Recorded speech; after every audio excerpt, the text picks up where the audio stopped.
नमस्कार दोस्तों, आज हम फिर प्रस्तुत हैं आपके सामने हिंदी का एक और वीडियो लेकर। और ध्यान रखिए, जैसे कि मैंने आपको बताया था कि ऑल्टरनेटिवली हमारे जो सेशंस हैं वो चल रहे हैं। जैसे एक वीडियो जो होगा उसमें व्याकरण से संबंधित प्रश्न होंगे, एमसीक्यूज भी हो सकते हैं, दूसरे टाइप के क्वेश्चंस भी हो सकते हैं। और जो एक हमारा वीडियो होगा उसमें हम निबंध और व्याख्या का जो है अभ्यास करेंगे। तो मैं आशा करती हूँ कि आप रेगुलरली हमारे जो वीडियोज़ हैं वो अच्छे से देख रहे हैं, उन्हें फॉलो भी कर रहे हैं। तो चलिए आज फिर से हम व्याख्या और निबंध लेखन पर ही चर्चा करेंगे, जिसमें पद्यांश और गद्यांश दोनों की व्याख्या होगी और अंत में हम निबंध करेंगे। तो मैं आपको बता दूं फिर से कि जैसे लास्ट सेशन में हमने देखा था कि जो व्याख्या होती है, चाहे वो गद्यांश की हो चाहे पद्यांश की, उसमें प्रसंग, व्याख्या, भावार्थ या जिसे हम निष्कर्ष कहते हैं, विशेष, अगर बाई चांस आप कुछ लिखना चाहते हैं, ज़रूरी नहीं है, ये स्टेप कंपल्सरी नहीं है, मैं फिर रिपीट कर रही हूँ। और ये भी वैसे तो इतना कंपल्सरी नहीं है, बट अगर आपको कुछ शब्दों के अर्थ पता है, चाहे सिर्फ एक ही शब्द क्यों ना हो या दो या तीन शब्द, तब भी आप लिख दीजिए, थोड़ा बेटर इंप्रेशन जाता है। और शब्दार्थ सबसे आगे भी हो सकते हैं, सबसे पीछे भी हो सकते हैं, ठीक है ना। तो इसकी पोजीशनिंग जो है वो कहीं भी हो सकती है। लेकिन ये जो प्रसंग, व्याख्या और भावार्थ हैं, इनकी सीरीज यही चलेगी। तो ये तो जस्ट एक प्रोसीजर है। लेकिन जैसे लास्ट टाइम हमने सब इंस्पेक्टर 2019 का एक पार्ट डिस्कस किया था, तो उसमें जैसे क्या था कि व्याख्या, चाहे गद्यांश की व्याख्या हो या पद्यांश की व्याख्या, दोनों में ऑप्शन आए थे कि या तो इसकी व्याख्या कीजिए या इसकी। तो पिछली बार हमने जिस गद्यांश या पद्यांश की थी, इस बार हमने दूसरे गद्यांश और पद्यांश की है। उससे क्या होगा कि एक तो रीसेंट पेपर भी है, डिफिकल्टी लेवल भी आपको आइडिया लग जाएगा, और मतलब प्रीवियस ईयर क्वेश्चन का सोल्यूशन है। तो आई गेस उससे आपको काफ़ी लाभ मिलेगा। और साथ ही साथ जैसे निबंध थे, 4 निबंध थे, जिसमें से एक निबंध हमने पिछली बार डिस्कस किया था और एक निबंध पर हम आज चर्चा करेंगे। चलिए, तो सबसे पहले तो हम पद्यांश पर आते हैं, कविता पर। तो अगर आप यहाँ पर पहले तो पोएम पढ़ें। देखिए, गद्यांश का क्या है ना, वैसे तो चाहे गद्यांश हो चाहे पद्यांश हो, जब आप व्याख्या लिख रहे हैं, उसकी एक्सप्लेनेशन लिख रहे हैं, तो आपको पहले पूरा एक बार पढ़ना पड़ेगा ही। ऐसा नहीं कि आपने बस पहली 2 लाइनें लिखी, आपके पास टाइम नहीं है, फटाफट आपने उसका वो लिख दिया, ऐसा कुछ नहीं। क्योंकि चाहे गद्यांश हो या पद्यांश, कहते हैं ना, सिर्फ पहली पंक्ति से आप किसी को नहीं समझ सकते। जब वो कुछ थोड़ा सा बोलेगा तब जाकर आप उसका निष्कर्ष निकाल सकते हैं कि उसने बात कहाँ से शुरू की थी और अल्टीमेटली वो कहाँ पहुँच रहा है व्यक्ति। उसी प्रकार से कविता और गद्य भी है आपका। क्या पहले पूरा पढ़िए, देखिए कि स्टार्टिंग ज़रूरी नहीं कि जहाँ से हुई थी वहाँ पे एंडिंग भी वहीं पे हो सकता है स्टार्टिंग एक उदाहरण से हुई हो, लेकिन अल्टीमेटली वो कहना कुछ और चाह रहे हो। तो इसलिए इन चीज़ों का थोड़ा ध्यान रखिएगा। तो कविता पहले हम पढ़ते हैं कि भारत माता ग्राम वासिनी, खेतों में फैला है श्यामल, धूल भरा मैला सा आंचल, गंगा यमुना में आंसू जल, मिट्टी की प्रतिमा उदासिनी, दैन्य जड़ित अपलक नथ चितवन, अधरों में चिर नीरव रोदन, युग युग केतम से विषण्ण मन, वह अपने घर में प्रवासिनी। तब जैसे यहाँ पर आपको पता चल रहा है भारत माता, भारत माता के बारे में बात किया गया, मतलब भारत देश के बारे में बात की गई है, और अपने घर में प्रवासिनी। जैसे हम कहते हैं ना कि उसने वहाँ पर जाकर प्रवास लिया। प्रवास करने का मतलब होता है किसी दूसरे के घर में जाकर, जैसे कहते हैं रहना, किसी दूसरी जगह जाकर रहना। तो दैट मीन्स कि अगर भारत माता कहीं दूसरी जगह जाकर रह रही है, कि अपने ही घर में प्रवासिनी हो गई है, तो यहाँ से आप थोड़ा सा आइडिया लगा सकते हैं ना, ये कब की बात हो रही है। ये तब की बात हो रही है जब भारत माता मतलब यहीं पर रहकर हम पराधीन हो गए थे अंग्रेज़ों के, या विदेशी शासक, आप सिर्फ अंग्रेज़ नहीं कहना चाहते तो विदेशी शासक कह लीजिए, कि जो दूसरे देशों से आए शासक थे, उन्होंने भारत को लूटा, भारत को मतलब अपने अधीन ले लिया था, ठीक है ना, उस पर राज किया, उससे धन संपदा लूटी। तो वो सब जो चीज़ें हैं वो यहाँ पर थोड़ी सी डिस्कस की गई हैं। लेकिन व्याख्या करते वक्त आपको हर चीज़ ध्यान में रखनी है कि क्या क्या पॉइंट्स दिए गए हैं। ऐसा नहीं कि बस जैसे ही आपने देखा कि प्रवासिनी यानी कि स्वतंत्रता से संबंधित है, तो उसी की व्याख्या बस अपने शब्दों में कर दी फटाफट, कि भारत ये बहुत संपन्न देश था लेकिन अब उसको ये कर दिया, वो कर दिया था पराधीनता के वक्त। ऐसा कुछ नहीं, ठीक है ना। क्योंकि आप जिस लेवल पर हैं, एग्जामिनर भी समझता है कि आप कविता को समझ के उसकी व्याख्या लिख रहे हैं या जस्ट मतलब हवा में तीर चला रहे हैं। तो भारत माता ग्राम वासिनी, अब यहाँ पर ग्राम वासिनी क्यों लिखा है? जैसे कहते हैं ना कि भारत का जो असली रूप है वो आपको गाँवों में मिलता है। भारत एक कृषि प्रधान देश है, ठीक है ना, और कृषि प्रधान देश होने के कारण कृषि मोस्टली कहाँ होती है? गाँवों में होती है। तो उसी का एक जो चित्रण है वो किया गया है कवि द्वारा, कि खेतों में फैला है श्यामल। श्यामल का मतलब श्याम, श्याम वर्ण क्या होता है? काला रंग।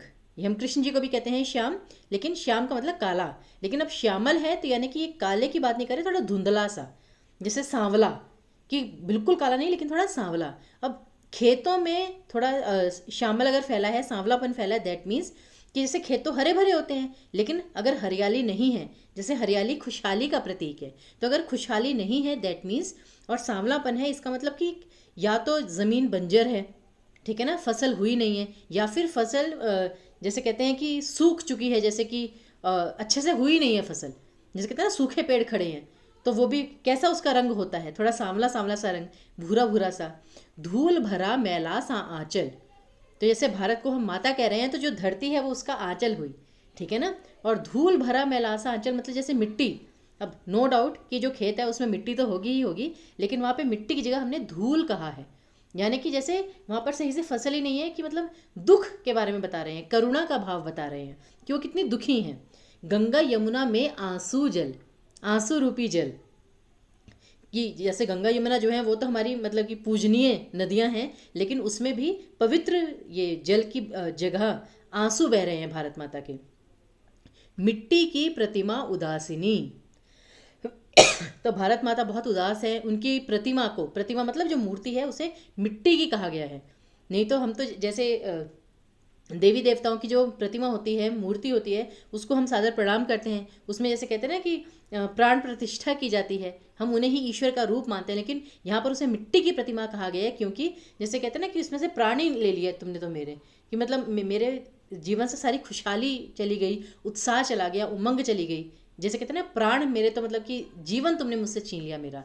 तो वही है, भारत माता की भी जो जान है वो उनकी स्वतंत्रता में, उनकी मान में, उनकी प्रतिष्ठा में थी, लेकिन पराधीन होने के बाद वो सब मिट्टी हो गया, तो मिट्टी की प्रतिमा उदासी थी, तो इसलिए प्रतिमा केवल वो मिट्टी की रह गई, उसमें जो प्राण थे, मान था, वो सब हट गया।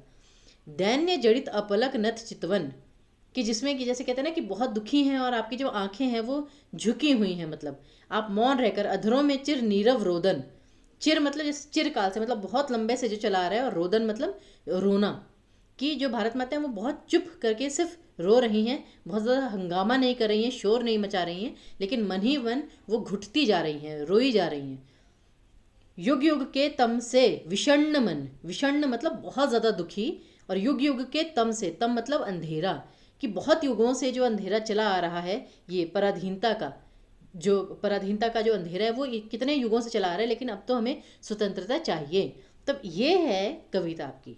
अब इसको कैसे आपको इसकी व्याख्या करनी है वो देखिए, और फिर वही चीज़, व्याख्या ये सिर्फ एक तरीका है, आप इसका कोई और अर्थ, मतलब वैसे तो इसका यही अर्थ निकलेगा, लेकिन इसके कुछ कुछ अर्थ आप भिन्न लेकर उसको भी वैसी व्याख्या कर सकते हैं। ये व्याख्या का केवल एक प्रकार है। व्याख्या कभी भी किसी चीज़ की सिर्फ एक पर्टिकुलर डायरेक्शन में ज़रूरी नहीं कि हो, ठीक है ना, आप उसके कई अर्थ निकाल सकते हैं, लेकिन बस उसके लिए सही तर्क होने चाहिए आपके पास। अब जैसे शब्दार्थ देखिए, सबसे पहले हमने शब्दार्थ लिखे कि ग्रामवासी मतलब गांव में रहने वाली, श्यामल मतलब सांवला, दैन्य मतलब दीनता का भाव, कि जैसे कहते हैं ना गरीबी, कि बहुत ज़्यादा मतलब कि दीन हो चुके हैं, जो प्रताड़ित हैं, शोषित हैं। नत मतलब ये जैसे अपलक मतलब बिना पलकें झुकाए, जैसे कहते हैं ना मैं तुम्हें अपलक देखता रहा, बिल्कुल एक टकी लगाए देखते रहे, तो उसी प्रकार भारत माता भी मतलब कि सिर्फ एक टकी लगाए, जैसे कहते हैं ना किसी के इंतज़ार में हम ऐसे दुखी होकर बैठे रहते हैं, बिना पलकें झपकाए, इंतज़ार इतना ज़्यादा है, ठीक है ना। तो यहाँ भारत माता को भी स्वतंत्रता का इंतज़ार है। चितवन मतलब दृष्टि या नज़र, चित्तवन, अब देखिए ये शब्द को अगर आप तोड़ेंगे, चित्त का मतलब क्या होता है हृदय, और वन मतलब ये जैसे वन होते हैं जिसमें बहुत सारे पेड़ होते हैं, तो मन में भी जैसे बहुत सारे भाव होते हैं, तो वो जैसे कि हमारा एक नज़रिया, ये उस चीज़ को दर्शा रहा है कि दृष्टि या नज़र या नज़रिया। नत मतलब झुका हुआ, अधर मतलब होंठ, चिर मतलब जो लंबे समय से चला आ रहा है, काफ़ी टाइम से, नीरव मतलब कि निशब्द, बहुत बिल्कुल चुप रह के, मौन रहकर, और रोदन मतलब रोना, अंतम मतलब अंधेरा, विषण्ण मतलब बहुत दुखी, और प्रवासिनी मतलब विदेश में रहने वाली, कि वो अपने ही घर में पराई हो गई। अब देखिए प्रसंग, प्रसंग केवल एक या दो पंक्तियों में लिखना है, लेकिन याद रखिए कि फिर वही चीज़, जिन स्टूडेंट्स को हमेशा डाउट रहता है कि मैम जब हम बुक्स में देखते हैं, बुक्स में तो वहाँ पे कवि का नाम भी लिखा होता है, बट अब आप लिटरेचर के स्टूडेंट्स तो नहीं है ना, तो आपको केवल इतना लिखना है, कविता में कवि लिख लीजिए, अगर वहाँ पे कवि का नाम नहीं दिया गया, अगर आपको पता है तब तो बहुत ही अच्छी बात है, तब आप लिख सकते हैं।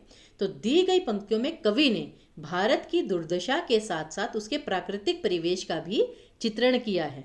जैसे ये है ना कि जैसे प्राकृतिक जो पर्यावरण होता है, ये भारत का, भारत के गांवों का, वो भी चित्रित किया है। दोनों के मध्य अद्भुत संबंध स्थापित कर कवि भावात्मक संदेश देने को प्रयासरत हैं। प्रयासरत है अर्थात प्रयास कर रहे हैं, कोशिश कर रहे हैं। ठीक है ना। तो ये देखिए इन दोनों के बीच में मतलब किस तरह जो भारत की दुर्दशा है और वहाँ की जो मतलब वहाँ का जो प्राकृतिक वातावरण है वो किस प्रकार भारत की दुर्दशा को बता रहा है, उन दोनों के मध्य संबंध जो है उस जरिए से, उस माध्यम से कवि ने बताया है। वैसे मैं आपको बता दूं, ये जो कविता है ये सुमित्रा नंदन पंत जी की है कविता। अब देखिए आते हैं व्याख्या पर।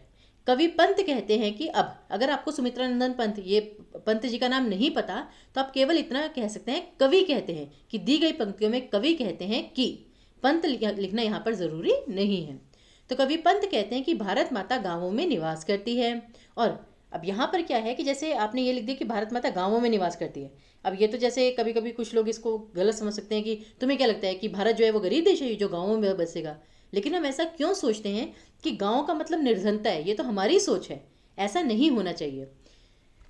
तो भारत माता गाँवों में निवास करती है, अर्थात अपना सच्चे अर्थों में भारत गाँवों का देश है और गाँवों में ही भारत माता के दर्शन हो पाते हैं। यहाँ पर खेतों में हरियाली फैली रहती है और उसमें अनाज लहराता रहता है, परंतु यहाँ कवि को इसका हरा आंचल मैला सा अर्थात गंदगी से व्याप्त प्रतीत हो रहा है। अर्थात यहाँ खुशहाली के स्थान पर समस्याओं और उदासीनता का वास हो गया है, कि यहाँ पर खुशहाली नहीं है, यहाँ पर उदासीनता है, दुख है, समस्याएं हैं। गंगा और यमुना जो सबसे शीतल, पवित्र और पूज्य नदियां मानी जाती हैं, उनमें भारत माता के आंसुओं का जल है। भारतीयों की दरिद्रता, दीनता एवं श्रम निष्ठा का जल बहता सा प्रतीत हो रहा है। भारतीयों की दीनता को देखकर मानो भारत माता करुणा के आंसू बहा रही है। वे आंसू ही गंगा यमुना आदि नदियों की जलधारा के रूप में प्रवाहित हो रहे हैं। भारत माता मिट्टी की प्रतिमा अर्थात दरिद्रता की मूर्ति हो गई हैं तथा सदा उदास एवं दुखी दिखाई दे रही हैं। तो इस प्रकार से आप मतलब व्याख्या करेंगे। उसके आगे अभी वहाँ पे ख़त्म नहीं हुई है। कवि वर्णन करते हैं कि भारत माता की अंतरात्मा, उनकी दृष्टि बहुत लंबे समय से दीनता से ग्रस्त, मतलब जैसे कहते हैं कि निराशा से झुकी हुई हैं। उनके अधरों पर मूक रोदन की व्यथा दिखाई देती है। मूक रोदन मतलब चुप करके रोना। भारत माता का मन युगों से बाहरी लोगों के आक्रमण, शोषण, अज्ञान आदि के कारण विषादग्रस्त रहता है। इस कारण वे अपने ही घर में प्रवासिनी के समान उपेक्षित, शासकों की कृपा पर निर्भर और परमुखापेक्षी रहती हैं। जैसे कि उपेक्षित, हम जैसे कहते हैं ना कि हम दूसरे देश में जाते हैं तो हमें इग्नोर किया जाता है, तो उपेक्षित का मतलब भी वही है जिसे इग्नोर किया जा रहा हो। शासकों की कृपा पर निर्भर, कि अगर जो शासक हम पे जो राज कर रहे हैं उन्हीं की कृपा पर मतलब भारत माता पल रही है।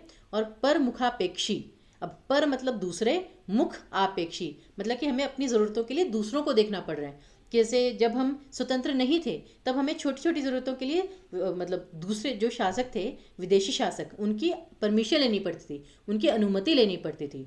यह भारत माता का दुर्भाग्य ही है।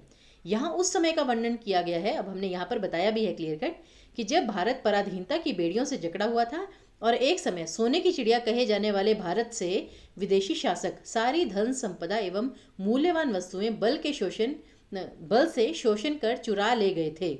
शोक एवं हताशा से घिरी भारत माता मन ही मन मौन रहकर क्रंदन कर रही हैं और सहायता के लिए पुकार रही हैं। वे अपनी खोई प्रतिष्ठा, मान और स्वतंत्रता के लिए अपनी संतान अर्थात देशवासियों से आशा कर रही हैं कि वे निष्क्रिय होकर, मौन रहकर किसी भी प्रकार का अत्याचार सहन ना करें। उनके भीतर क्रांति की लौ प्रज्वलित हो, जिससे वे स्वतंत्र होने के लिए हर संभव प्रयास करें। तो इस प्रकार से आप अपनी व्याख्या लिख सकते हैं। फिर भावार्थ क्या है कि यहाँ कवि ने पराधीन भारत की मार्मिक परिस्थितियों का वर्णन करते हुए देशवासियों को प्रेरित करने का प्रयास किया है कि स्वतंत्र स्थान पर ही खुशी, उल्लास और मान का वास होता है। मनुष्य को किसी भी प्रकार की पराधीनता के वश में नहीं आना चाहिए और अपनी खुशहाली, विकास और प्रगति हेतु स्वतंत्र रहने और होने का हर संभव प्रयास करना चाहिए। सॉरी, यहाँ पे खुशहाली के स्पेलिंग थोड़े से गलत हो गए हैं, खुशहाली। अब यहाँ पर ना एक छोटी सी चीज़ ध्यान में देखिए। यहाँ पर मैं जस्ट पढ़ इसलिए रही हूँ कि आपके सामने भी ये हो और आप इसे पढ़ के समझें कि एक तो हमने किस प्रकार के जो शब्द हैं उनका प्रयोग किया है।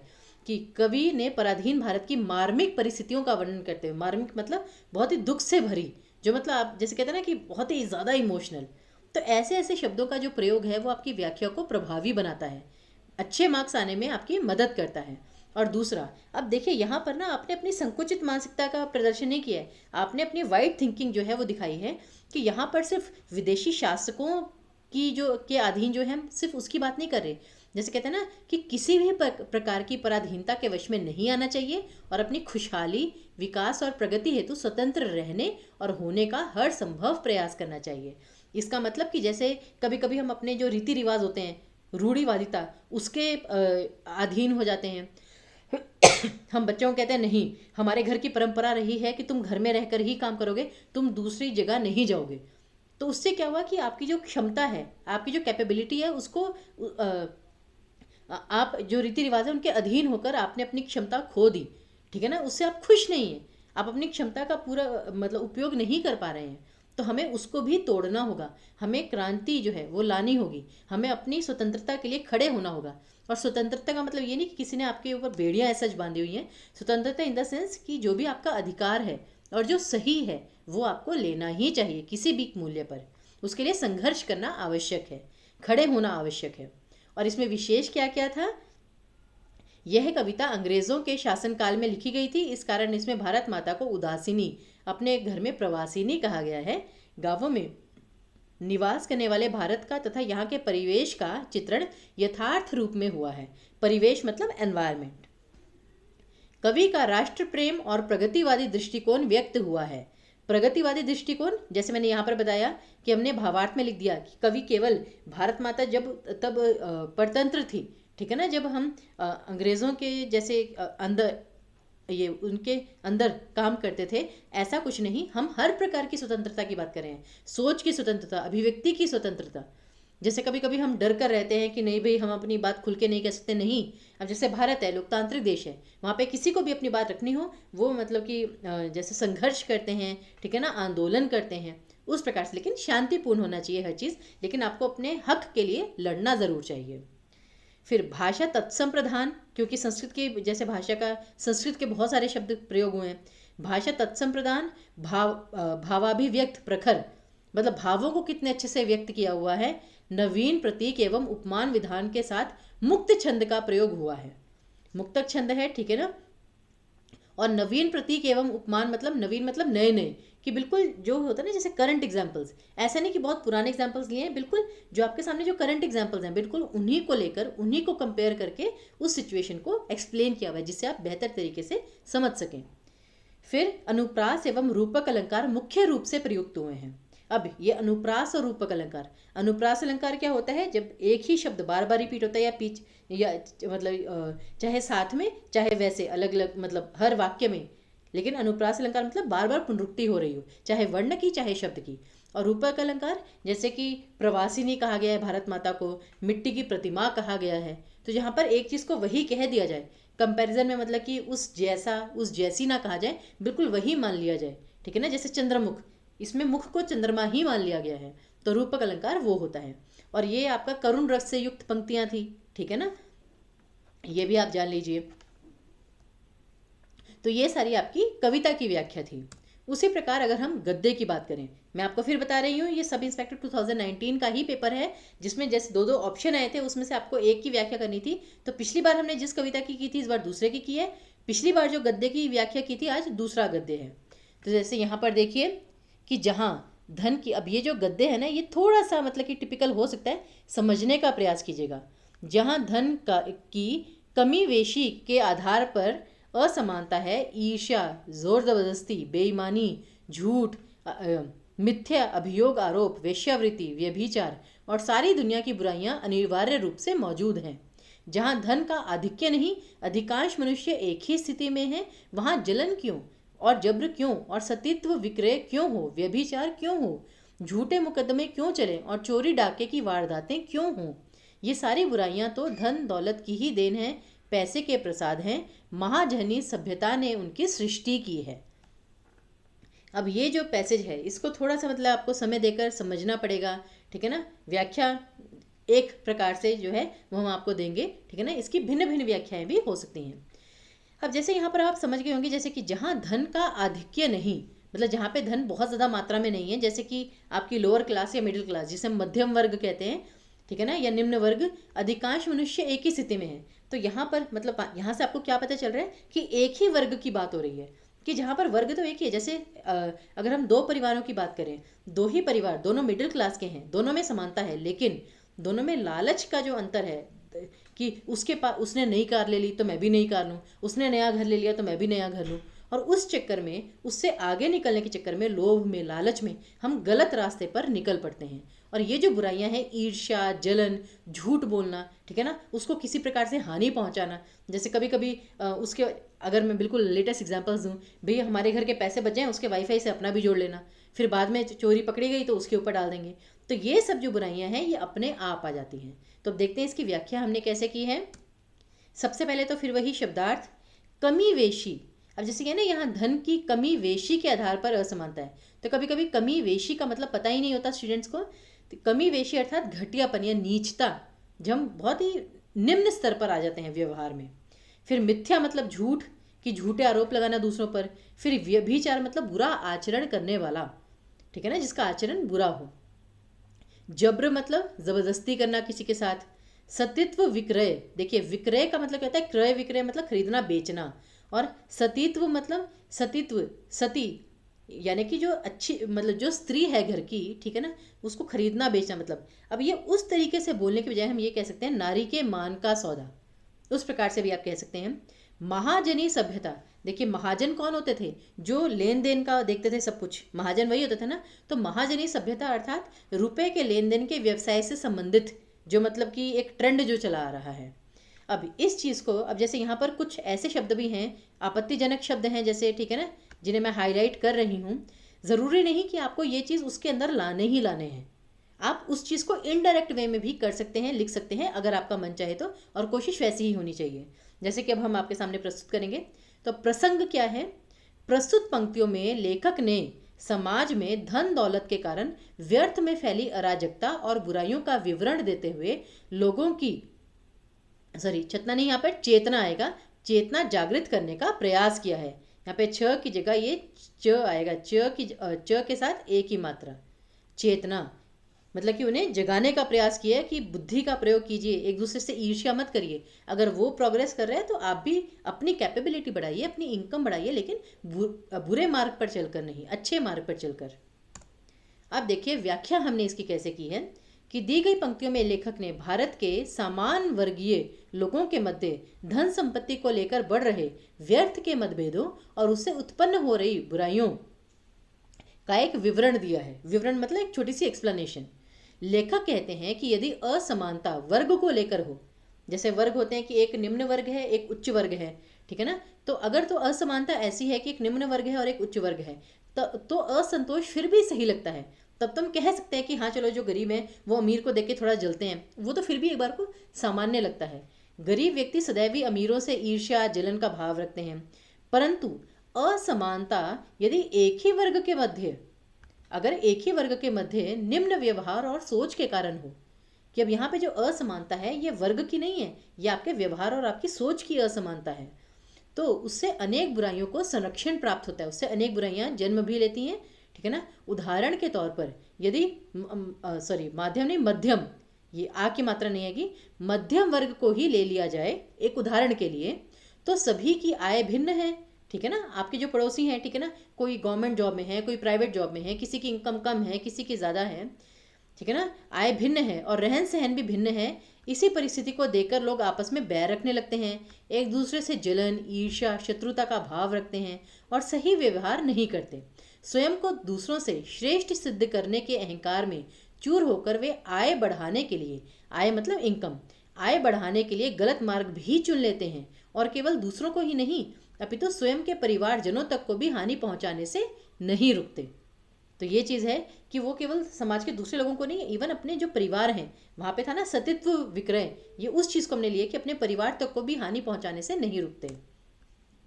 एक और परिस्थिति देखें तो कभी कभी पड़ोसी द्वारा ली गई एक कार को एक व्यक्ति अपने मान पर ले लेता है और अपने घर की ही स्त्रियों के आभूषण बेचकर वह भी एक कार लेकर उसकी बराबरी करने का प्रयास करता है। आपने देखा ही होगा, मतलब कि एक उदाहरण है, ऐसे अनेक उदाहरण हैं जहां केवल लालच और अहंकार के वशीभूत होकर मनुष्य दूसरों का अहित करने में तनिक भी संकोच नहीं करता। इससे समाज में असंतोष, अशांति और अराजकता फैलती है, जिसके परिणाम स्वरूप उन व्यक्तियों के साथ साथ समाज और देश की प्रगति को भी बहुत हानि पहुंचती है। मनुष्य को यह समझना होगा कि यदि उसी के समाज में रहने वाला कोई व्यक्ति उससे आगे बढ़ जाता है तो उसके मान सम्मान में वृद्धि होती है, तो इसका अर्थ यह कदापि नहीं कि यह दूसरे व्यक्ति का अपमान है, अपितु इससे प्रेरित होकर दूसरे व्यक्ति को भी अपनी प्रगति के अवसर खोजने चाहिए, विकास के मार्ग पर अग्रसर होना चाहिए और बुरे भावों से सदैव दूर रहना चाहिए। तो ये इसकी एक प्रकार से व्याख्या हो सकती है। अब इसका भावार्थ क्या निकला कि हर मनुष्य या व्यक्ति का व्यवहार उसकी, ठीक है ना, जैसे प्रवृत्ति और उसकी क्षमता भिन्न है। जो हर मनुष्य, मतलब यहाँ पर दिखाया गया है कि हर मनुष्य जो है, अगर वो एक ही वर्ग का है, लेकिन ठीक है ना, अगर हम एक ही वर्ग को लें कि वो भी मिडिल क्लास की फैमिली है, ये भी मिडिल क्लास फैमिली है, लेकिन सबकी जो सोच होती है, प्रवृत्ति होती है, सबकी क्षमताएं जो होती हैं वो भिन्न होती हैं और उसी के आधार पर उसकी आय व्यय भी भिन्न होती है, उनके मतलब खर्चे, उनकी इनकम। समाज में इस असमानता को लोभ लालच के वश में होकर व्यक्ति को नकारात्मक विचारों और कर्मों से बचना चाहिए और इसे सामान्य रूप में देखकर सकारात्मक रूप से लेते हुए अपनी आवश्यकताओं के अनुसार अपनी क्षमता, परिश्रम और आय को बढ़ाने की प्रेरणा लेनी चाहिए। ठीक है ना, कि हर व्यक्ति भिन्न है, लेकिन अगर कोई दूसरा अगर प्रगति कर रहा है तो आपको उससे जलना नहीं चाहिए, अपितु उससे प्रेरणा लेनी चाहिए कि अगर उसमें इतनी कैपेबिलिटी थी तो हो सकता है कि मैं उससे भी ज़्यादा बेहतर कर पाऊँ, मेरे अंदर क्या कैपेबिलिटी है, मैं उस अकॉर्डिंगली काम करूँ। तो हमें किसी भी चीज़ को नकारात्मक रूप से नहीं, सकारात्मक रूप से लेना चाहिए। और इसमें विशेष ऐसा कुछ ज़्यादा नहीं था, भाषा सरल और शैली विवरणात्मक थी, सिर्फ चीज़ों की एक्सप्लेनेशन दी हुई थी थोड़ी सी, और लेखक ने समाज में चेतना जागृत कर भाईचारे और सद्भावना का संदेश देने का प्रयास किया है। तो ये आपकी सिंपल सी व्याख्या। तो इसी प्रकार से आप मतलब कोशिश कीजिएगा कि भिन्न भिन्न तरीके से मतलब अभ्यास करते रहिए। व्याख्या और निबंध में बहुत सारे मार्क्स आपके कवर होते हैं और इसमें मार्क्स आपके नहीं कटने चाहिए, कोशिश कीजिएगा। चलिए, अब तीसरा जो सबसे इम्पॉर्टेंट टॉपिक आता है और जो सबसे ज़्यादा मार्क्स कैरी करता है वो होता है निबंध। और याद होगा आपको, सब इंस्पेक्टर 2019 का ये पेपर है, 4 आपको विकल्प आए थे कि इसमें से आप किसी एक पर निबंध लिखें। पिछली बार हमने सेकंड जो टॉपिक है वो चुना था, युवा पीढ़ी में मादक द्रव्यों की प्रवृत्ति, कारण एवं निदान। आज हमने जो विषय चुना है वो है ग्रामीण समस्याएं और उनका समाधान। ठीक है ना, आज हम इस पर जो है वो निबंध लिखेंगे। देखिए क्या है कि जैसे निबंध है बहुत बड़ा है, अब मैं एक एक लाइन चाहे पढ़ लूँ उसमें आपका समय बहुत जाएगा, लेकिन मैं आपको दिखाना चाहती हूँ जस्ट कि कैसे कैसे आप मतलब उन चीज़ों को मतलब विस्तार दे सकते हैं। अगर आपको वर्ड लिमिट है, जैसे अब यहाँ पर 300 शब्द हैं, ठीक है ना, लेकिन हमने जो लिखा है वो थोड़ा सा हो सकता है ज़्यादा बड़ा है, तो आप उस अकॉर्डिंगली फैक्ट्स को थोड़ा सा मतलब फैक्ट्स दे दीजिए, उनकी एक्सप्लेनेशन कम कर दीजिए। अगर ज़्यादा शब्द हैं तो एक्सप्लेनेशन बढ़ा दीजिए, लेकिन फैक्ट्स कोशिश करिए कि जितने ज़्यादा रख सकें, या एटलीस्ट जो इंपॉर्टेंट है वो तो रख ही दें। तो इस प्रकार से निबंध लिखते वक्त आपको बहुत सारी चीज़ें ध्यान में देनी होती हैं। जैसे एक तो है कि प्रस्तावना, विषय की जानकारी। अब यहाँ पर भी एक चीज़ प्लीज़ जो अक्सर नहीं देखते वीडियो में, आपको दोबारा रिपीट कर देती हूँ। ये जो अभी हमने व्याख्या की उसमें हम प्रसंग, व्याख्या, भावार्थ, विशेष, शब्दार्थ, ये हम अलग अलग से हेडिंग देते हैं, लेकिन जब आप निबंध लिखते हैं ना तो प्लीज़ हेडिंग मत दीजिए। स्टूडेंट्स निबंध लिखते वक्त हमेशा ये गलती करते हैं कि वो ना जैसे प्रस्तावना, फिर निबंध, फिर उसके कारण, फिर उसका निदान, ऐसे ऐसे सब हेडिंग्स दे देते हैं। निबंध में ये चीज़ नहीं देनी होती है। निबंध को आपको केवल एक ऐसे की तरह ही लिखना है, उसमें कोई हेडिंग नहीं होगी, फ्लो एक ही फ्लो में लिखना है, कुछ आपको अलग से ऐसे नहीं दर्शाना है। तो प्रस्तावना मतलब सिर्फ ये आपको सिर्फ बताने के लिए है कि स्टार्टिंग का जो पैराग्राफ है, स्टार्टिंग की 2-3 या 4 पंक्तियाँ या एक पैराग्राफ जो है वो आपको पहले विषय की जानकारी देनी है कि जैसे ग्रामीण समस्याएं और उनका समाधान। तो इसमें सबसे पहले आप ये तो बताइए ग्रामीण का मतलब क्या है। अब आप ये नहीं कह रहे कि मतलब सामने वाले को पता नहीं है तो आप उसे बता रहे हैं, सामने वाले को तो पता है, लेकिन अगर आप निबंध लिख रहे हैं किसी विषय के रिगार्डिंग, ठीक है ना, तो आपको पहले बताना है कि ये टॉपिक है क्या जिसके ऊपर हम डिस्कस करने जा रहे हैं। फिर रुचि जगाने हेतु कोई विशेष तथ्य या भिन्न सोच। और अगर आपको लगता है, जैसे कहते हैं ना कि अगर स्टार्टिंग इंटरेस्टिंग हो जाए ना, अब जैसे कोई मूवी है, आपने देखा होगा बहुत बार मूवीज़ ऐसी होती हैं जिनकी जो पहले आधे घंटे की तो बिल्कुल बेकार होती हैं, लेकिन और तब तक आधे लोग मतलब बोर होके चले गए होते हैं, ठीक है ना, और उसके बाद जो है मूवी बहुत ज़्यादा अच्छी हो जाती है। तो इसलिए अगर स्टार्टिंग अच्छी नहीं होगी ना तो लोगों का इंटरेस्ट ही खत्म हो जाता है, और होता है कि हो सकता है कि वो आगे पढ़े ही ना। ठीक है ना। उसी प्रकार जैसे मैच है, ठीक है ना, आपने देखा स्टार्टिंग में विकेटें गिरी जा रही हैं, गिरी जा रही हैं, फिर आप मैच ही बंद कर देते हैं, फिर चाहे बाद में टीम जीती क्यों ना जाए किसी भी तरीके से। उसी प्रकार क्या होता है कि जैसे निबंध है, अब इतना बड़ा निबंध है, हर बच्चे का अगर इतना लंबा लंबा निबंध एग्जामिनर पढ़ने लग जाएगा बहुत डिटेल में, तो उसका तो हो गया काम। तो इसलिए ये मतलब कि सच्चाई है कि नो डाउट जो एग्जामिनर्स होते हैं उनकी पूरी प्रैक्टिस होती है, वो सरसरी तौर पर, मोटे तौर पर ऊपर ऊपर से पूरा निबंध एक नज़र में पढ़ लेते हैं, बट फिर भी ठीक है ना, कोशिश आपको ये करनी चाहिए स्टार्टिंग थोड़ी इंटरेस्टिंग हो। और इस तरह भिन्न सोच अर्थात कि जैसे अभी हम ग्रामीण समस्याएं कह रहे हैं, तो अब देखते हैं जैसे निबंध में मैं आपको दिखाऊंगी जो हमने स्टार्टिंग की है कि किस प्रकार से आप एक बिल्कुल भिन्न सोच रख सकते हैं कि इसके ऊपर हम इस तरीके से भी सोच सकते हैं, तो उससे एक इंटरेस्ट जागता है कि हाँ इस स्टूडेंट के पास अपनी एक सोच है, अपना एक अलग तथ्य है, ठीक है ना, तो वो आपको मार्क्स दिलवाने में, एक्स्ट्रा मार्क्स दिलवाने में भी मदद करेगी। फिर विषय का महत्व क्या है, ठीक है ना, वो इतना इम्पोर्टेंट क्यों है। अब जैसे ग्रामीण समस्याएं, तो गांव जो हैं वो भारत के लिए इतने महत्वपूर्ण क्यों हैं, वो चीज़ बताई जाए, विषय का महत्व बताया जाए, फिर जाके बताया जाए कि अब ये इतने महत्वपूर्ण होते हुए भी यहाँ पर इतनी समस्याएं हैं, कौन कौन सी समस्याएं हैं, वो समस्याएं क्यों हैं, ठीक है ना, उसका सोल्यूशन क्या हो सकता है, वो सब हमें निबंध के रूप में लिखना है। और जैसे ये भी समस्या है, तो समस्या में मैं वही कि सबसे पहले तो कि समस्या का कारण क्या है, उसका उद्गम क्या है, फिर समस्या के भिन्न भिन्न रूप, कैसी कैसी समस्याएं हैं, जैसे पानी की समस्या है तो वो किस किस रूप में है कि पीने को पानी नहीं है, नहाने को पानी नहीं है, उस प्रकार से। फिर समस्या के दुष्परिणाम क्या होते हैं कि हमें गंदे पानी का प्रयोग करना पड़ता है जिससे बीमारियां हो सकती हैं। और समस्या का समाधान क्या है कि सही नदियों से जोड़ा जाए खेतों को और घरों को भी, ठीक है ना, पेयजल उपलब्ध करवाया जाए सही मूल्य पर। तो ये सब आप इस तरीके से निबंध लिखते हैं, और ये सब चीज़ें तो खैर आपको पेपर में माइंड में ही सोचनी है। आप देखिए जैसे निबंध है, बहुत ज़्यादा मैं डिटेल में चाहे नहीं पढ़ूंगी, लेकिन ऊपर ऊपर से मैं आपको थोड़ा बता दूं कि जैसे स्टार्टिंग कैसे करनी है। एक बार, भारत गांवों का देश है, प्रत्येक बड़े नगर के साथ सैकड़ों गांव लगे हैं। भारत की लगभग, ठीक है ना, 72% जो जनता है आज भी गांवों में निवास करती है, अतः ग्रामीण क्षेत्रों का की हालत ही हमारे देश का वास्तविक प्रतिबिंब है। यानी कि जैसे हम देखते हैं कि जो इंडिया का जो 72% जो पॉपुलेशन है इंडिया की, वो गांवों में रहती है। तो अल्टीमेटली जैसे कहते हैं ना, जहाँ पर मोस्टली ज़्यादा लोग रहते हैं, हम सिर्फ 2-3 बड़ी बड़ी इमारतों को देखकर नहीं कह देंगे कि ये देश की स्थिति कैसी है। जहाँ पर ज़्यादा 50% से ज़्यादा आबादी रहती है, हम वहाँ पर देखेंगे कि उनकी सिचुएशन कैसी है, और उस आधार पर हम देश की जो छवि है वो बनाते हैं। तो इसलिए भारत का जो प्रतिबिंब, मतलब छाया, उसकी परछाई है, वो हमें गाँवों से ही मिलती है। दूसरी ओर महानगरों में बैठकर हम ग्रामीण भारत की एक अलग ही छवि बनाते हैं, जैसे एक शांत स्थान, हरे भरे खेत, सुकून भरी जिंदगी वाला ग्रामीण भारत। लेकिन क्या वो सच में सुकून में है? संप्रति ग्रामीण अर्थव्यवस्था, राजनीति और समाज के विभिन्न पहलुओं पर नज़र डालना आवश्यक हो गया है कि इसी के चलते कि क्या वो सच में सुकून में है। तो इसी को जानने के लिए हमें जो ग्रामीण अर्थव्यवस्था है उसको समझने की ज़रूरत है। इसका कारण यह है कि भारतवर्ष उस गति से तरक्की नहीं कर पा रहा जिस गति से उसे करनी चाहिए। 121 करोड़ लोगों के देश में लगभग 40 करोड़ लोग गरीबी की रेखा से नीचे रह रहे हैं, और यह आबादी अधिकांश रूप से गांवों में ही है। गांवों के निवासी ही संपूर्ण देशवासियों के लिए अन्न, वस्त्र, फल, दूध, चीनी और सब्जियों आदि जीवन के लिए आवश्यक वस्तुओं का उत्पादन करते हैं। इस कारण इस देश में ग्रामों का विशेष महत्व है कि गांव इतने विशेष क्यों हैं, उसकी समस्या का समाधान हमें क्यों करना है। देश की समृद्धि तथा विकास गांवों के विकास पर आधारित है। गांवों की उन्नति में ही देश की उन्नति है। तो ये तो अब उसकी इंपॉर्टेंस हमने बताई। फिर भारत की जैसे आर्थिक प्रगति की दर 8%, ठीक है ना, के आसपास रही है, पर इसका पूरा लाभ गांवों को नहीं मिल पा रहा। अब जैसे उत्पादकता और ठंडे पड़े जो शेयर बाजार इस तथ्य के द्योतक हैं कि भारत की आर्थिक, राजनीतिक, सामाजिक समीकरण किसी खास नतीजे को जन्म देने वाला नहीं है। ठीक है ना, कि जैसे भारत में जो आर्थिक व्यवस्था है, राजनीतिक व्यवस्था है, सामाजिक जो समीकरण है, ठीक है ना, कुछ लोग बहुत ही ज़्यादा अमीर हैं, कुछ लोग बहुत ही ज़्यादा गरीब हैं। ऐसा नहीं कि सभी वर्गों में जैसे समानता टाइप है। तो इसलिए बहुत डिफरेंट टाइप से रह रहे हैं। आखिर क्या है इस पिछड़ेपने का कारण?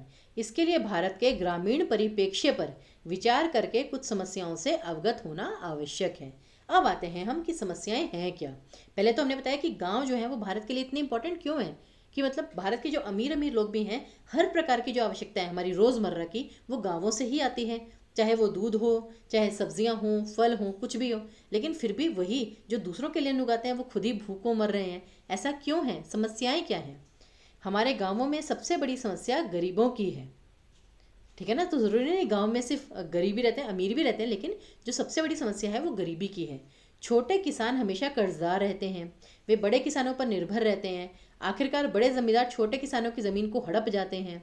आबादी में वृद्धि के कारण ज़मीन का बंटवारा भी होता जा रहा है। ठीक है ना? भाई आपस में मिलकर नहीं रहना चाहते और स्वेच्छा से निर्णय लेना चाहते हैं, और अतः ज़मीन जायदाद के टुकड़े हो जाते हैं। छोटे टुकड़े फलदायी नहीं रहते और उनके मालिक कृषि करके घाटा उठाते हैं। अब जैसे देखिए, अगर आपके पास शब्द कम है तो आप ये सब ना लिखें, सिर्फ इतना लिख लें कि जैसे गांव में पारिवारिक कलह के कारण जो खेत है, एक बड़ा खेत छोटे छोटे भागों भागों में विभाजित हो जाता है, और छोटे खेत से उतनी छोटे खेत होने के कारण उसकी उत्पादन क्षमता थोड़ी कम हो जाती है। जैसे कहते हैं ना, वो इकोनॉमीज ऑफ स्केल, उस टाइप से, अगर आपने इकोनॉमिक्स में पढ़ा हो तो। वे अपने टुकड़े बेचकर शहरों की ओर रुख करते हैं। वहाँ तो समस्याओं का अंत ही नहीं है। मतलब शहर में आकर और समस्याएं, महंगाई वगैरह की। जो लोग गांव में रहकर खून पसीना आए करते हैं, उन पर प्रकृति की विपदाएं अपना हुक्म चलाती हैं। बाढ़, सूखा, तूफानी हवाएं, अनुर्वर मृदा मतलब कि जो इनफर्टाइल सॉइल है, मतलब बंजर जैसे मिट्टी, धूल, पानी का अभाव इत्यादि कुछ ऐसी परेशानियां हैं जिन पर मानव का कोई बस नहीं है। तो अगर आप गांव में नहीं रहना चाहते, शहर में आते हैं, तो उसकी अपनी समस्याएं हैं।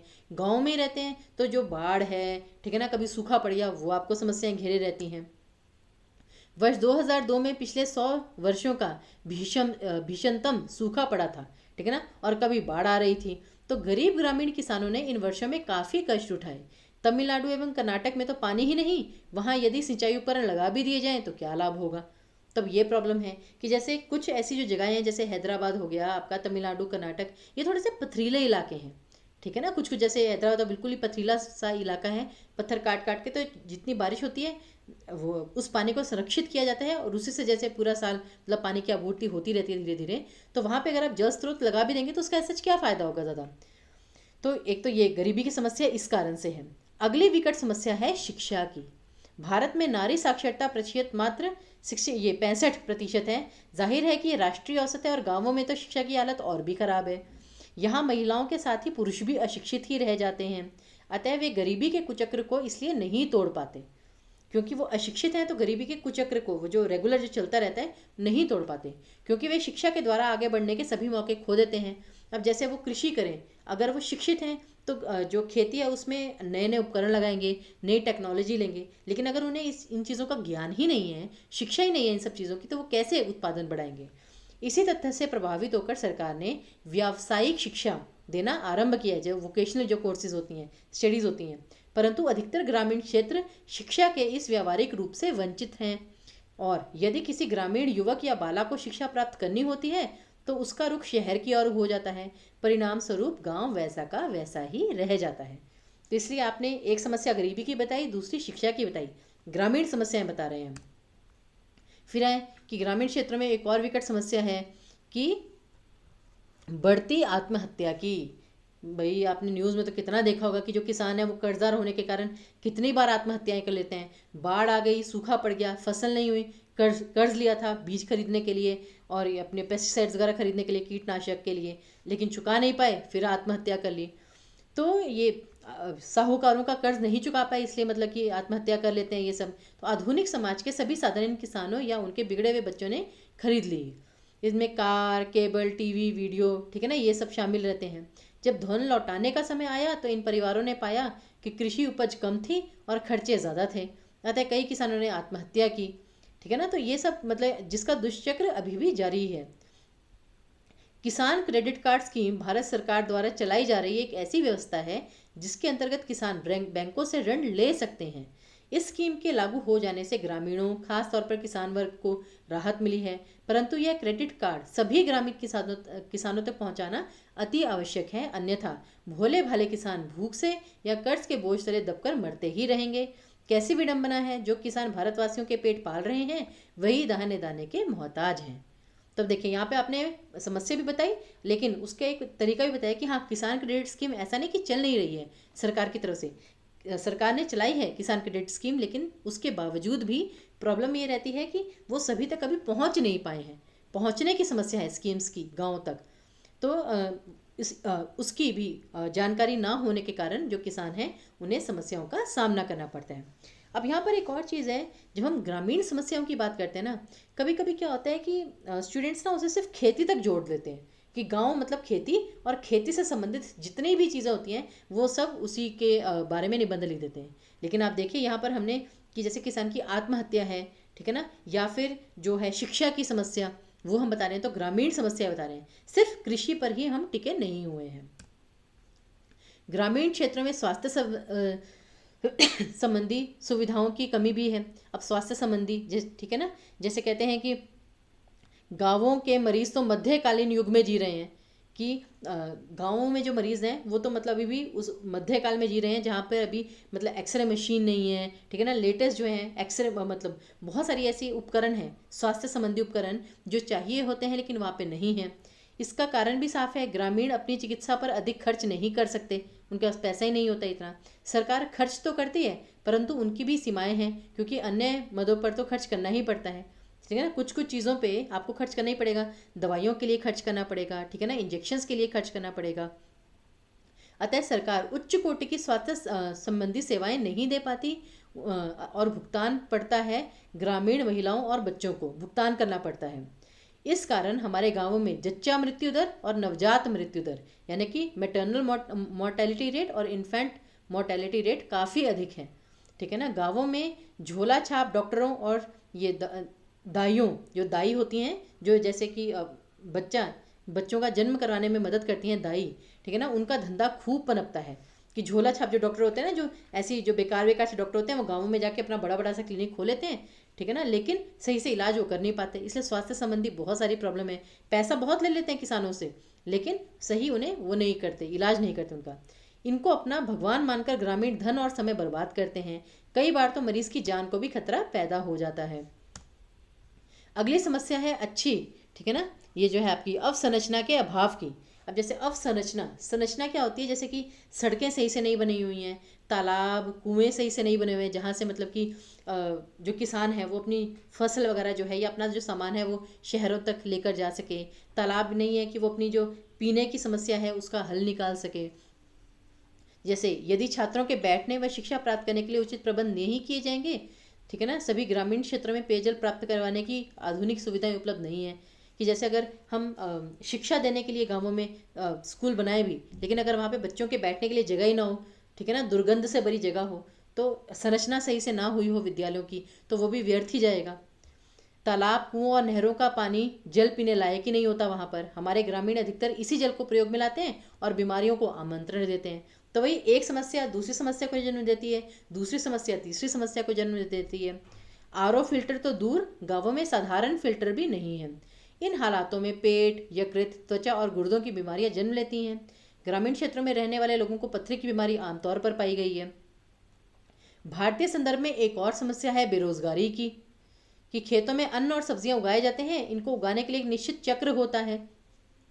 अब बेरोजगारी क्यों? अब जैसे क्या होता है कि जो किसान है, ठीक है ना, अब वो कभी बेरोजगार क्यों रह जाते हैं? क्योंकि जो फसल उगाने का ना एक प्रॉपर प्रोसीजर है। आपने बीज बो दिया, ठीक है ना, आपने उसकी सिंचाई भी कर दी, लेकिन अब फसल तो अपने समय पर ही उगेगी ना। तब तक का जो पीरियड है, तब तक भी तो किसान भूखा तो नहीं रहेगा ना, तब तक के लिए भी उसे कुछ तो चाहिए। तो इसलिए वो जो आंशिक बेरोजगारी जो होती है, जो मतलब पार्शियल अनएम्प्लॉयमेंट, ये जो हमने बताया आपको, वो कृषि विभाग का एक मतलब कृषि जीवन का या किसानों का एक अभिन्न अंग बन चुका है जीवन का, कि उन्हें कुछ समय के लिए बिना रोजगार के ही बैठना पड़ता है। इसीलिए सरकार कोशिश करती है कि उन्हें अनेक अनेक व्यवसायों में, जैसे कि लकड़ी से बनते हैं ये जो टोकरियाँ वगैरह हैं, कुर्सियाँ वगैरह बनवाना, ठीक है ना, उन्हें इस प्रकार के रोजगार उपलब्ध करवाए जाएँ। तो जो आंशिक बेरोजगारी है, ये समस्या बहुत रहती है गाँवों में। शिक्षा के अभाव में ग्रामीण भाई बहन मानसिक रूप से विकसित नहीं हो पाते, ठीक है ना। ये भी बहुत अलग चीज़ है कि वहाँ पर आपका जो मेंटल डेवलपमेंट है वो भी प्रॉपरली नहीं हो पाती है। नो डाउट फिजिकल डेवलपमेंट गाँव में काफ़ी होती है, क्योंकि वहाँ पर जैसे मशीनों के सहारे नहीं रहते लोग, फिजिकल ये काम बहुत ज़्यादा करते हैं, फिजिकल वर्कआउट उनका बहुत ज़्यादा होता है, लेकिन मानसिक रूप से वो इतने ज़्यादा विकसित नहीं हो पाते। अब जैसे है आजकल हर चीज़ जो है वो इंटरनेट पर अवेलेबल है, लेकिन वहाँ पर टेक्नोलॉजी पहुँची नहीं है, उनके उनको इस बात की जानकारी भी नहीं है। जैसे इंटरनेट भारत के कई गांवों में आ चुका है, परंतु इसे चलाने के लिए अंग्रेजी भाषा का ज्ञान चाहिए। अगर मोबाइल आजकल तो सभी के हाथ में, लेकिन उसके लिए भी इंग्लिश चाहिए होती है। हमारे ग्रामीण इन नई तकनीकों को बहुत धीमी गति से अपना रहे हैं, परिणाम स्वरूप वे पश्चिमी देशों के ग्रामीणों से पिछड़ रहे हैं।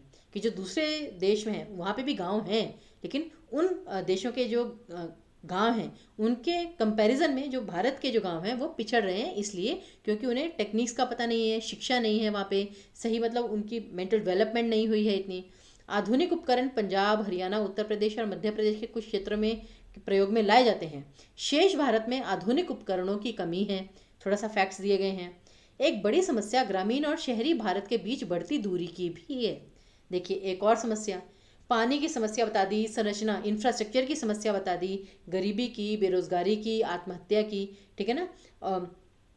तो हमने विभिन्न विभिन्न जो समस्याएं हैं सबको इंक्लूड किया है निबंध में। 1991 के उदारीकरण के बाद ग्रामीण और शहरी भारत के बीच बड़े पैमाने पर एक असंतुलन पैदा हुआ है।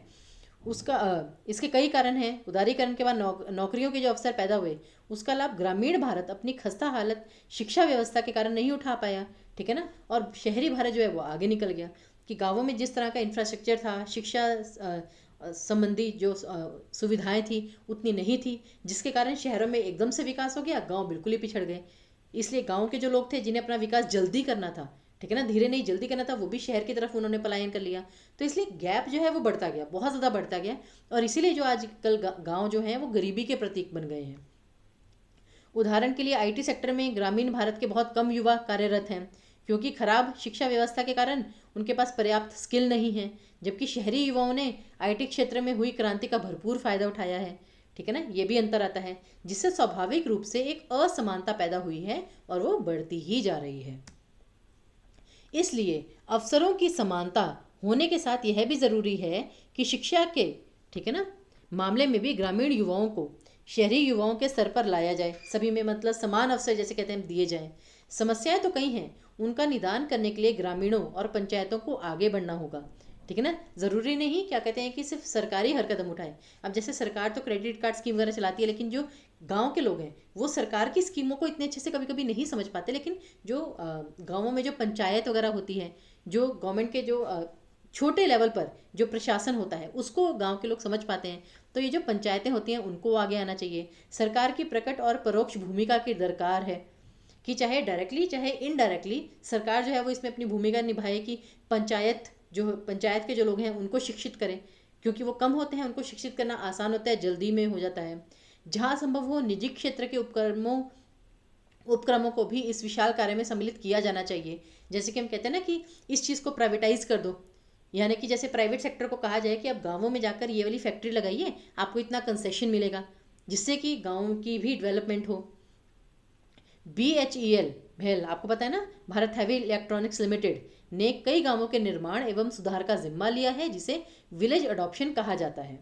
इस प्रकार के कदम निजी क्षेत्र की कंपनियों को भी उठाने चाहिए। अतः सरकार और समाज दोनों को ग्रामीण भारत में पनप रहे असंतोष और उनकी समस्याओं पर ध्यान देने की जरूरत है। तभी सही मायने में एक समावेशी और खुशहाल भारत बनाया जा सकता है। समावेशी मतलब जहाँ पे हर प्रकार के लोग एक स्थान पर रहें। ऐसा भारत जहाँ कर्ज में डूबे किसानों को आत्महत्या करने की जरूरत नहीं पड़ेगी। हमने यहाँ ग्रामीण क्षेत्रों के कुछ ज्वलंत समस्याओं पर विचार किया है। तो ऐसा नहीं कि ये गांव में इसके अलावा और कोई समस्या नहीं है, लेकिन ये ऐसी समस्याएं थी जो मेनली मतलब होती ही होती हैं। तो ये इस प्रकार से आप अपना निबंध जो है वो लिख सकते हैं। और ज़रूरी नहीं कि सिर्फ इतना ही निबंध, आप इसमें और अच्छे जो पॉइंट्स हैं वो बहुत ज़्यादा ऐड कर सकते हैं, ऐसा कोई बात नहीं है। तो ये हमारा आज का सेशन था, जिसमें हमने आपके साथ सब इंस्पेक्टर 2019 का जो पेपर है वो डिस्कस किया था। 2 व्याख्याएं, एक गद्यांश की, एक पद्यांश की और एक निबंध। इसके रिगार्डिंग अगर आपकी कोई भी क्वेरी हो या आप किसी और पेपर के रिगार्डिंग भी हिंदी भाषा से संबंधित कोई क्वेरी चाहते हो, कोई भी आपका डाउट हो या कुछ सजेशन चाहते हो आप, ठीक है ना, तो उसके लिए आप हमें कॉल कर सकते हैं या हमें मेल कर सकते हैं। हमारा फ़ोन नंबर है 7814622609 और हमारी ईमेल आईडी है civilstaffhimachal@gmail.com। चलिए, तो इसी के साथ ये वीडियो समाप्त होता है। हम आशा करते हैं कि आप इसी प्रकार हमसे आगे भी जुड़े रहेंगे और अपने स्वास्थ्य का बहुत ध्यान रखिए, क्योंकि जिस प्रकार का मौसम है, ठीक है ना, उस प्रकार से तो बहुत ही ध्यान देने की ज़रूरत है आपको, जिससे कि आप अपनी परीक्षा की तैयारी अच्छे से कर सकें, स्वस्थ रह सकें। तो इसी के साथ आपको शुभकामनाएं देते हुए हम आपसे विदा लेते हैं। धन्यवाद।